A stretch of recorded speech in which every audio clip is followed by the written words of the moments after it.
All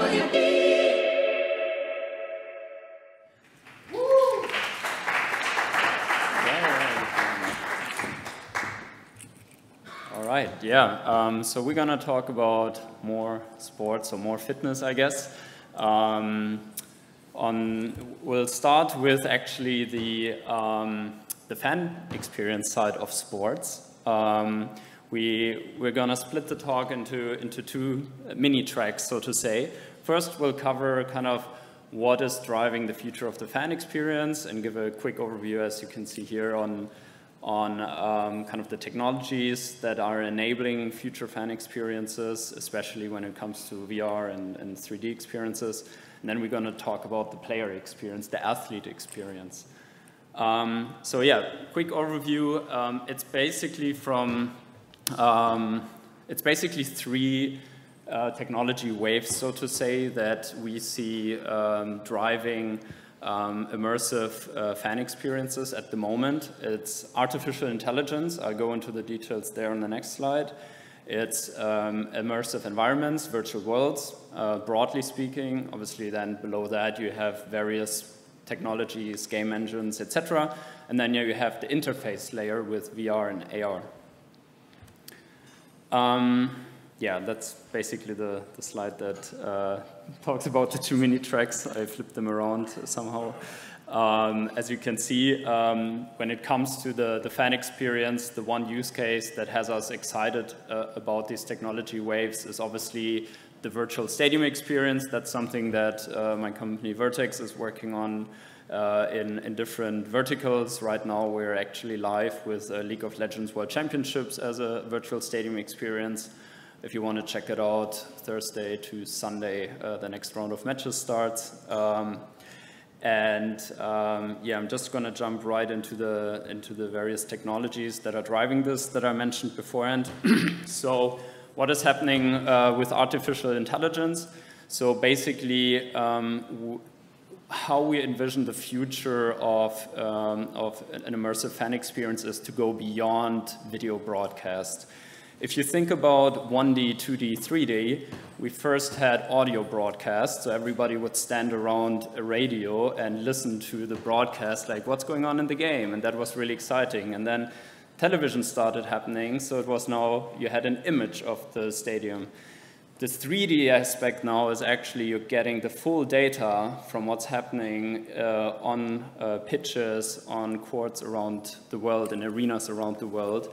And you can now recreate that in full 3D for anyone at home on different devices. So this is actually already happening right now. One of the companies that's best positioned in the space is actually Sony. You all would know Hawkeye, of course, from officiating solutions.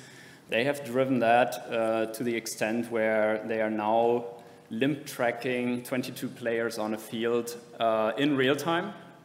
And they can then basically enhance that data set in real time. So recently they bought the company Beyond Sports to enhance that data set that Hawkeye is creating.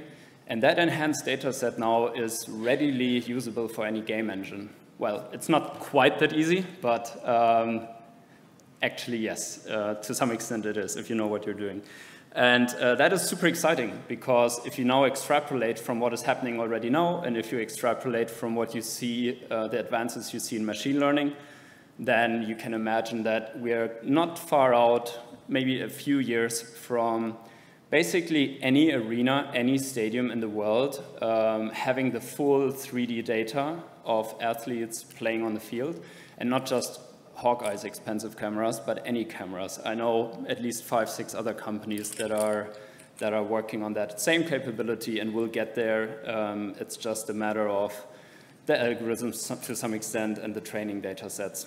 So that is super exciting, and that is really, to some extent, also a more efficient broadcasting tech stack. As we all know, video over the internet is a very expensive business model.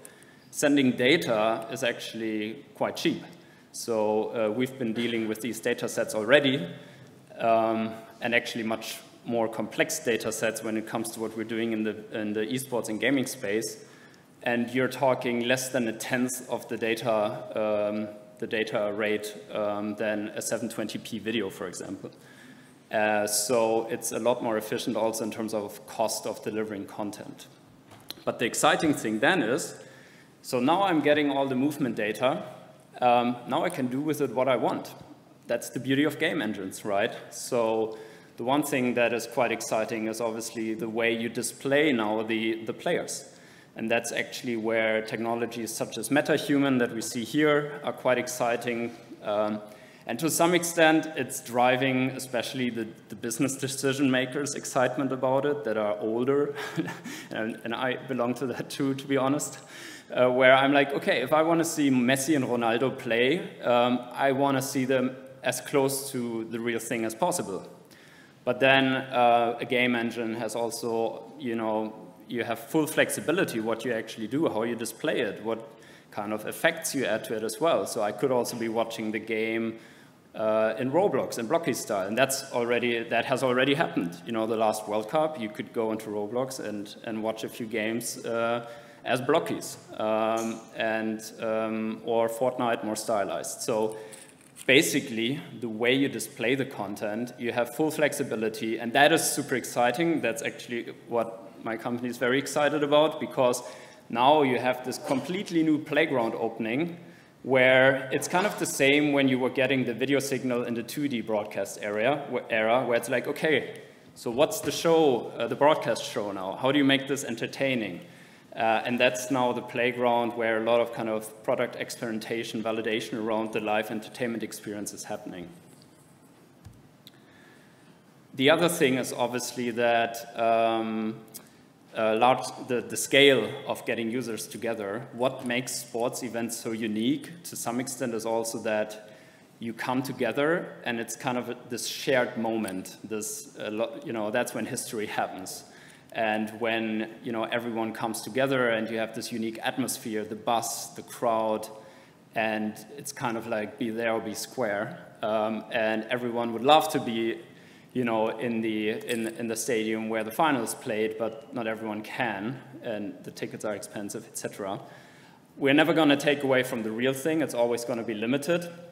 But we now have the capabilities with technologies such as Improbable or Hadean or a lot of others to bring an unlimited, well, not quite yet, but already now we can bring thousands of users into the same environment. And that is also a complete new design dimension for developers such as us to now think about, okay, well, you can start with how it works in the real world, because that's what we all understand, stadium concept. But now with innovation, you have this conundrum where it's like, you don't want to go too crazy too early, because no one will understand what am I actually going to experience. So we're starting with the stadium form factor. It's like, yeah, I know this. I like to go to the stadium. That's cool. And if they can actually pull off that same atmosphere, that's great. But then let's think 2, 3, 4 years into the future. Then you're going to take that experience to something that we don't know yet what the exact form factor will be, but it will be quite exciting. So that's just one thing to kind of as a new area of innovation that is quite exciting to play around with, driven by what's going on the just server side and scalability there. Coming to the headsets, what we're all excited about here, of course, we've all seen the Apple Vision Pro demo. What they're showing there now should be clear to everyone is possible already now. They obviously did a CGI thing for it, but I can tell you this is possible right now. We have internal demos and prototypes where you can have that exact thing. And obviously the adoption of these new interfaces and headsets will just make this entire live entertainment experience so much more exciting. We are also delivering it to desktop and 2D right now through the browser. But if you imagine standing next to Ronaldo right on the pit, or LeBron James, that is obviously next level exciting. And that's driven obviously that moment where you almost get like goosebumps. That's only what you can get in the headset. It'll be hard to deliver that on a large screen. And also just the entire spatial audio, etc. It's also very hard to do that on 2D experiences where you're, I don't know, I mean, we're not yet there where you hear people breathing down your neck next to you, but it's possible. Like, you can obviously program it that way. Yeah, but that's a little bit about the fan experience. It's quite an exciting play field that's opening up here. And the technology is there, and now it's all about just validating also the commercial part of it. And yeah, handing over to Alex now. Thanks. So hi, everyone. I am primarily talking about a use case. So basically taking what Christoph has been saying, but to the next level of immersion is actually what would it feel like if you could play against your favorite player? What would it feel like not only to experience what it feels like to be in the stadium and be the player, but also interact with them on another fan level. And you might not be the most professional person in the world, but we are trying to, as tennis esports, trying to make tennis and this sport more accessible so everyone can feel like a pro and only play once a week, for example.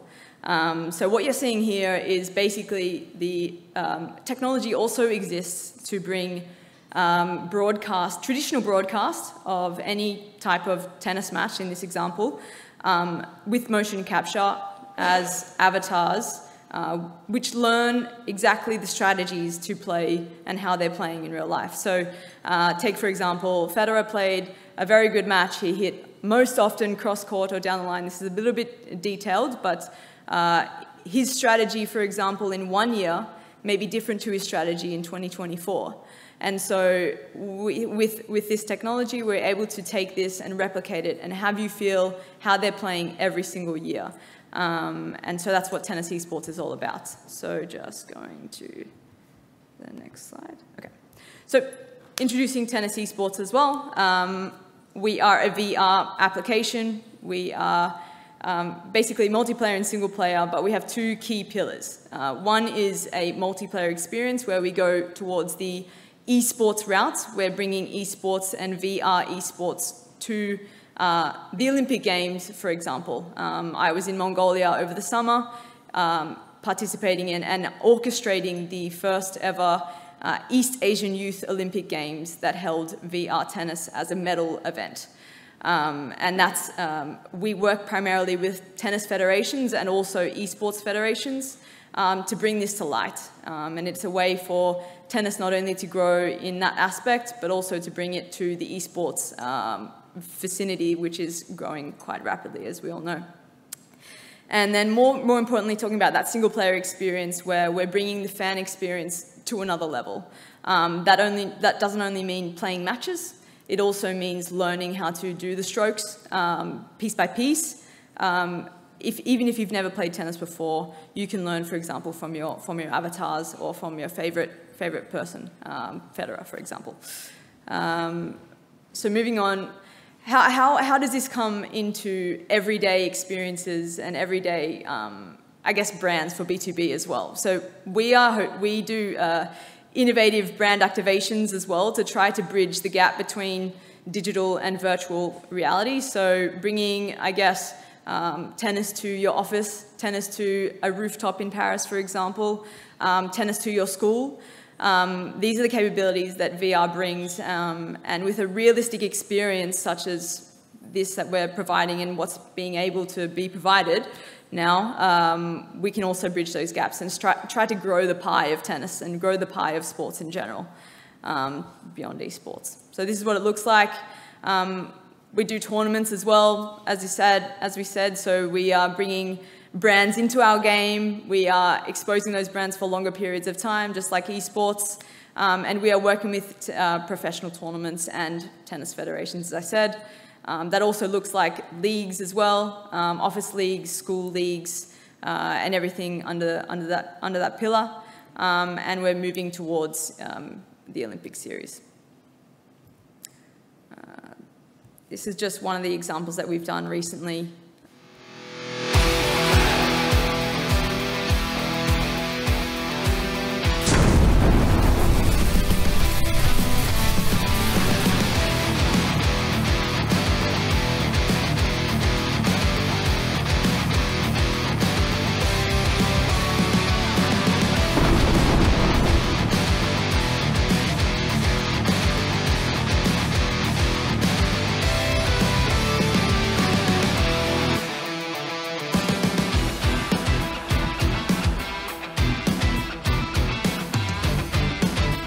So basically with this...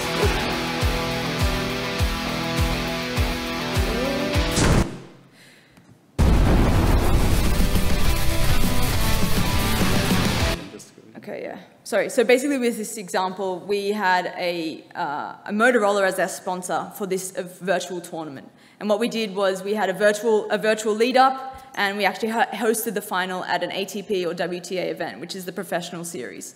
And we flew the players from all over the world to play in virtual, but in real life as well. So we had a crowd, we had commentators and everything like that. So this is kind of the practical application of what Christoph was talking about, but bringing it into real life and having these players feel like they were the real deal as well.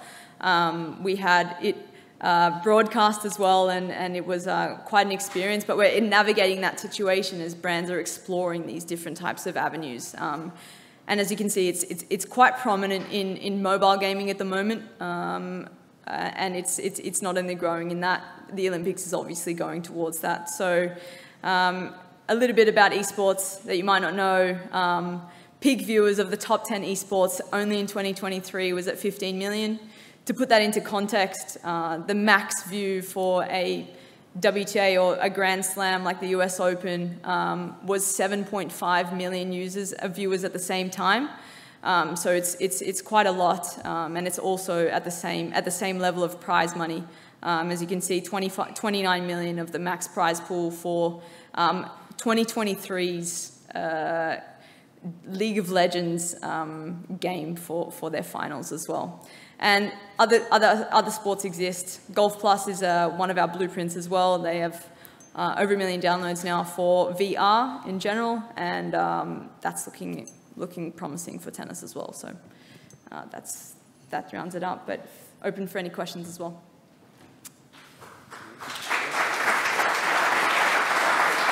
Okay, Christoph, Alexandra, thank you so much. We have time for one quick question. One question. An urgent one. Creative.